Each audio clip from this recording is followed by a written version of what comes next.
Praise the Lord. आप सभी को जय मसीह की।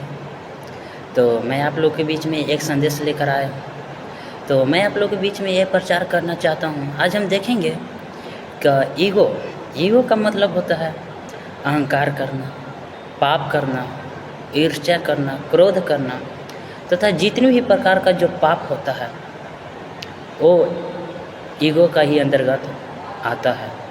तो हम देख सकते हैं मेरे प्रियो कि ईगो जो है आज इस समय हर एक लोगों के अंदर जो कार्य करता है, चाहे मसीह में जितना भी व्यक्ति हो, उन सभी के लोगों के अंदर ये ईगो की समस्या कार्य करता है। लेकिन हमें देखना है कि ईगो की समस्या, यदि इस बात का हमारे और आपके अंदर ये बात का आभास होता है कि हमारे अंदर ईगो की समस्या है, तो मेरे प्रियो हमें और आपको प्रभु की महिमा में एक सतर्क रहना है। हमें परमेश्वर से प्रार्थना करना है कि परमेश्वर इस हमें ईगो की समस्या से हमें छुटकारा दे। हमें हर एक पाप है जो हमारे अंदर, जो भी क्रोध है, पाप है, ईर्ष्या है, एक दूसरे के प्रति ईर्ष्या है, इन सारी चीज़ों से हमें परमेश्वर छुटकारा दे। तो हम देख सकते हैं मेरे प्रियो कि ये अभी के समय में बहुत कम है, लेकिन जो आने वाला समय में, जो अंतिम समय है, ये ईगो की समस्या बहुत तेज़ और रफ्तार से हर एक लोगों के अंदर ये कार्य करेगा। तो खास करके एक मसीह व्यक्ति का हम लोग का ध्यान देना है इस समय कि ताकि आने वाला समय में हम लोग इस बीमारी से, इस पाप से हम और आप छुटकारा पाने पाए। तो हम देख सकते हैं यीशु मसीह के देखकर हम लोग को बहुत कुछ सीखने को मिलता है, लेकिन हम लोग नहीं सीख पाते हैं। जब यीशु मसीह इस संसार में आया तो हमारे और आपके जैसा मानव जाति रूप धारण करके आया। लेकिन वो भी आया, लेकिन वो आया और क्या यीशु मसीह के लिए क्या ये सारी समस्या वो नहीं सका, बहुत कंट्रोल किया। लेकिन उसी प्रकार हमें भी कोशिश करना है। लेकिन हम देख सकते हैं कि यीशु मसीह सारी चीज़ों पर विजय प्राप्त किया, क्योंकि वह सच्चाई के मार्ग पर चलता था। हम देख सकते हैं यीशु मसीह का जो 12 चेला थे, 12 चेला लोग के अंदर ये ईगो का समस्या था। हम देख सकते हैं कि पतरस ने यीशु मसीह को 3 बार इनकार किया और इनकार करके उसके पास, यीशु मसीह के पास जाना नहीं चाहा। और भी चेला लोग थे, उन लोगों के अंदर ये समस्या था। लेकिन हम देख सकते हैं कि यीशु मसीह के जितने चेलों लोगों ने पाप किया, क्रोध किया, ईर्ष्या किया, यीशु मसीह का अस्वीकार किया, लेकिन फिर भी यीशु मसीह उन लोग को नहीं छोड़ा, उन लोग के पास गया। उन लोग के पास, चेला लोग के पास ईगो का समस्या था। उन लोग सोचता था कि मैं यीशु मसीह को अस्वीकार किया है, इनकार किया है, पता नहीं मैं यीशु के पास जाऊंगा तो यीशु मसीह हमें एक्सेप्ट करेगा या नहीं। लेकिन नहीं, यीशु मसीह उन लोग के पास गया। तो मेरे प्रियो, हमें इस बात के ऊपर ध्यान देना है। ये तो अभी समय में बहुत कम है, लेकिन आने वाला समय में ये ईगो की समस्या हर एक लोगों के अंदर बहुत तेज़ और रफ्तार से कार्य करेगा।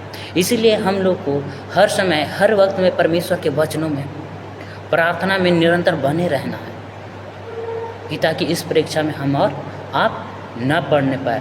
तो आज का मेरा संदेश का विषय है कि अंतिम समय में क्या क्या पाप होगा।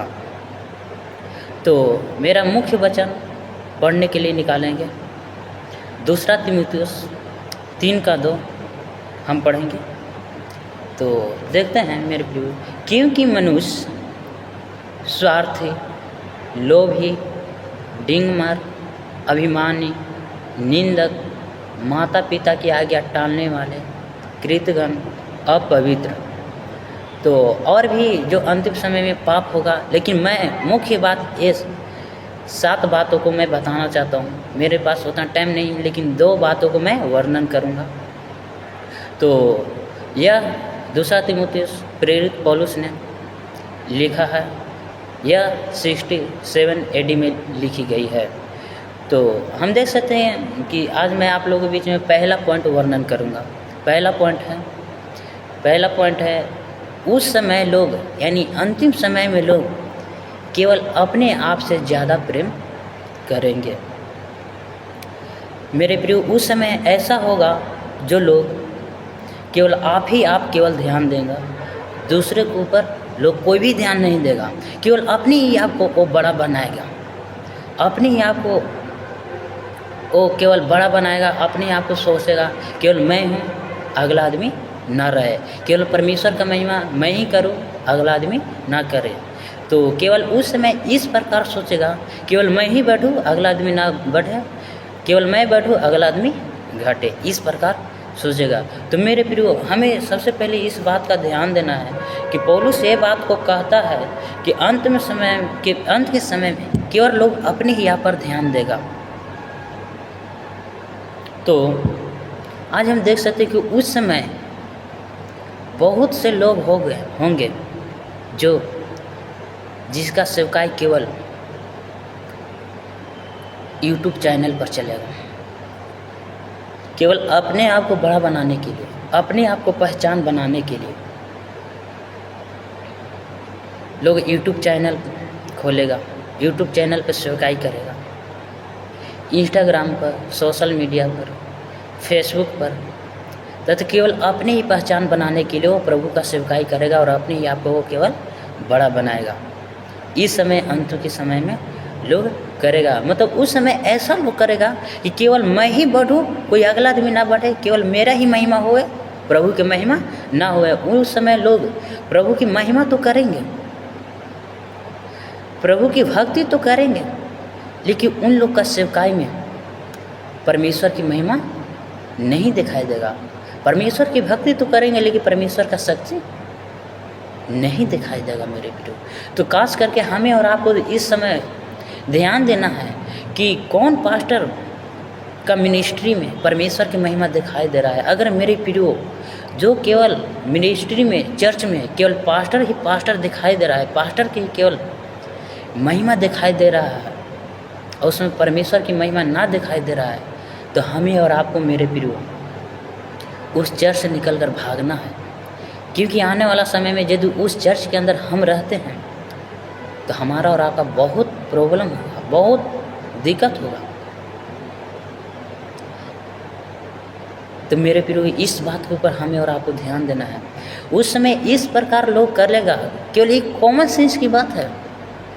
हम देख सकते हैं चाहे वो कितना भी बड़ा पास्टर हो, यदि वो पास्टर नीचे रहेगा स्टेज के नीचे, हम लोग के साथ रहेगा स्टेज के नीचे, तो चाहे जितना भी स्टेज पर अगला आदमी प्रार्थना कर रहा है, भजन गा रहा है, परमेश्वर का स्तुति कर रहा है, आराधना कर रहा है, लेकिन वो व्यक्ति नीचे रहकर गाना नहीं गाएगा, भजन नहीं गाएगा, प्रार्थना नहीं करेगा, कुछ भी नहीं करेगा। और यदि वही व्यक्ति स्टेज पर चढ़ेगा, चाहे वो व्यक्ति कितना भी निर्बल होकर है ना हो, लेकिन वो इतना जाएगा और जाएगा तो इतना स्टेज पर चढ़कर गाना गाएगा, प्रार्थना करेगा, नाचेगा, झूम झूम के नाचेगा तथा इत्यादि प्रकार के कार्यों को लोगों को दिखाने के लिए करेगा। तो मेरे प्रियो खास करके हमें और आपको ध्यान देना है कि उस समय इस प्रकार लोग करेगा कि लोग अपने आप को स्टेज पर चढ़कर लोग अपने आप को बड़ा दिखाएगा, अपने आप को ऊंचा दिखाएगा। इस समय उस समय लोग करेगा, यानी अंतिम समय में।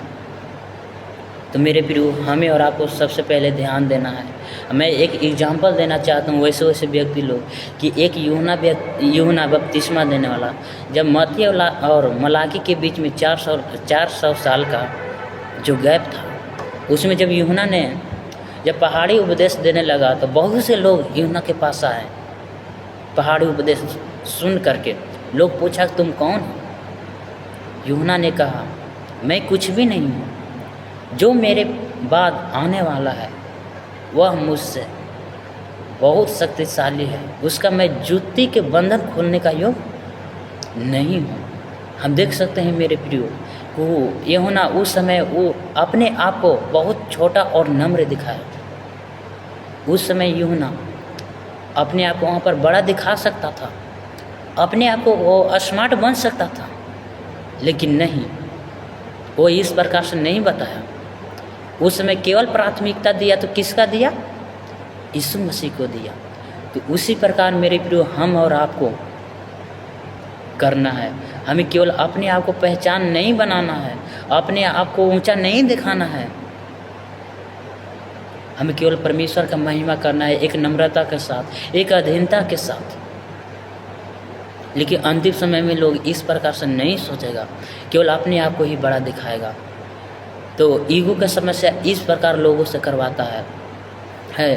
तो जो इस प्रकार करता है मेरे प्रियो, तो मैं उस पास्टर को, चाहे उस मिनिस्ट्री को मैं यही कहना चाहता हूँ कि जो इस प्रकार से जो अपने आप को जो प्राथमिकता दिखाते हैं, परमेश्वर की महिमा अपने आप को बड़ा बनाने के लिए करते हैं, तो परमेश्वर का वचन बताता है मेरे प्रियो कि तुम इतना परमेश्वर के लिए इम्पोर्टेंट नहीं हो।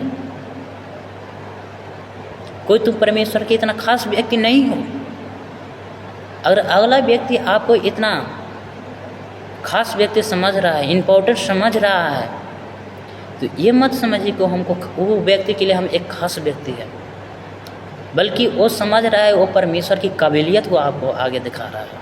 वो परमेश्वर की काबिलियत को दिखाते हैं।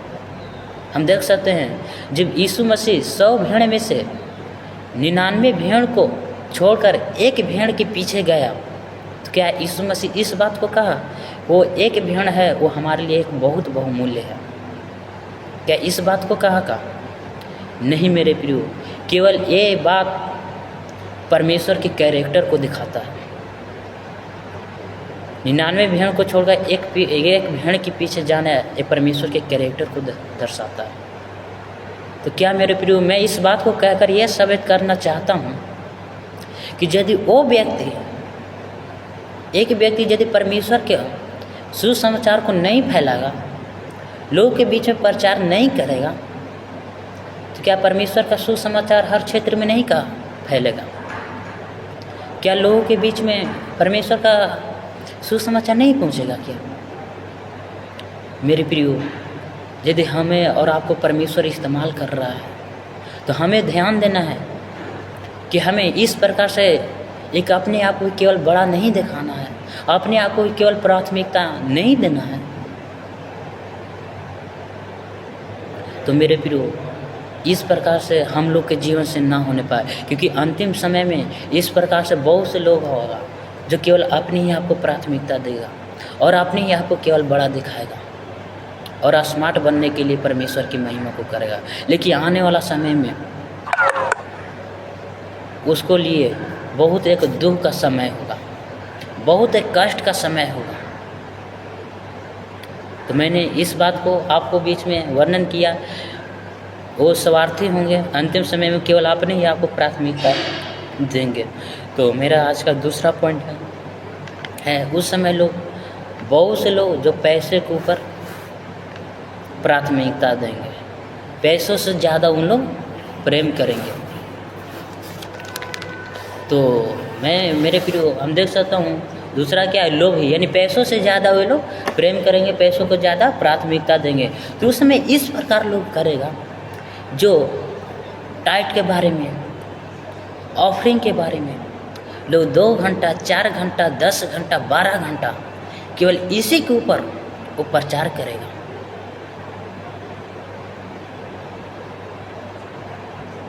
मेरे प्रियो, मैं कहता हूँ यदि हम और आप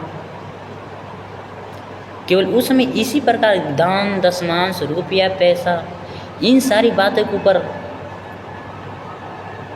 मिनिस्ट्री करेगा, प्रचार करेगा, बहुत देर तक इस प्रकार से करेगा। लेकिन मैं प्रियो कहना चाहता हूँ कि यदि हम परमेश्वर के महिमा में हैं, परमेश्वर की उपस्थिति में हैं, तो परमेश्वर केवल हमसे प्यार करता है। हमारे पैसों से इम्पोर्टेंट वो परमेश्वर नहीं रखता है। परमेश्वर के लिए हमारा दिल, हम इम्पोर्टेंट है। तो मेरे प्रियो, उस समय इसी प्रकार लोग करेगा, लोग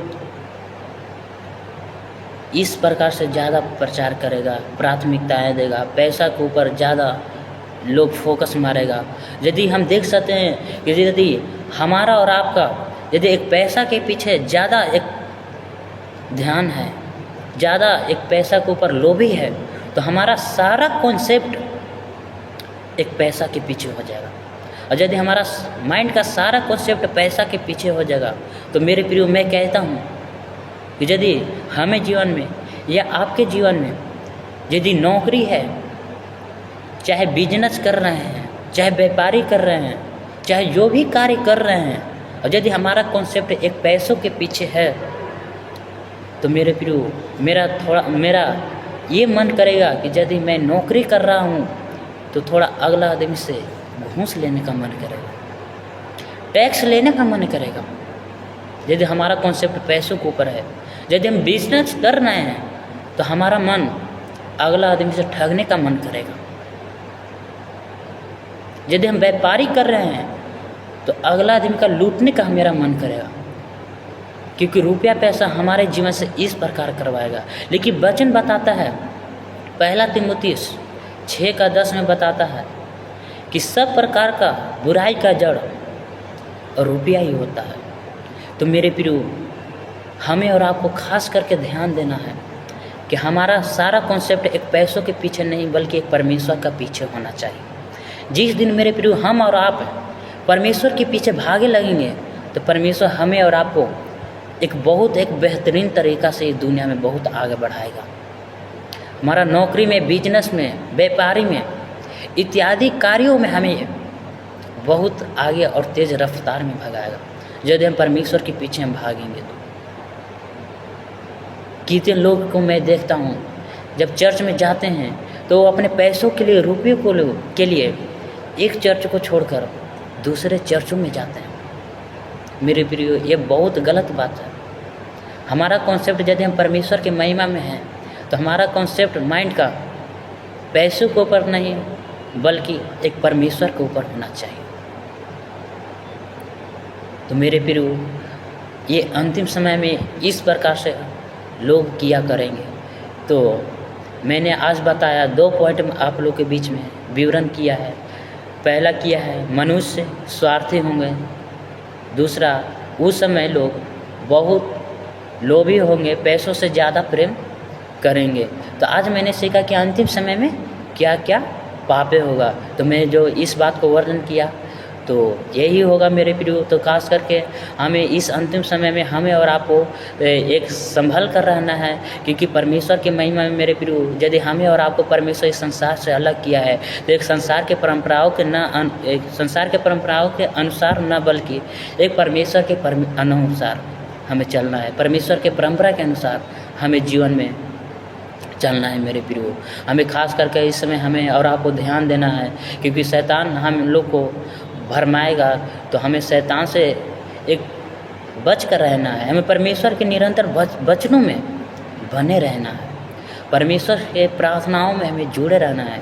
तो कोई भी शैतान मेरे प्रियो हम लोग को नहीं भरमा सकता है। तो मैं और कभी भी मैं अगला सेशन में मैं ये 5 पॉइंट को और बताऊंगा। तो आप सभी को जय मसीह की आप प्यार और दुलार देते रहें इसी यूट्यूब चैनल पर। जय मसीह की।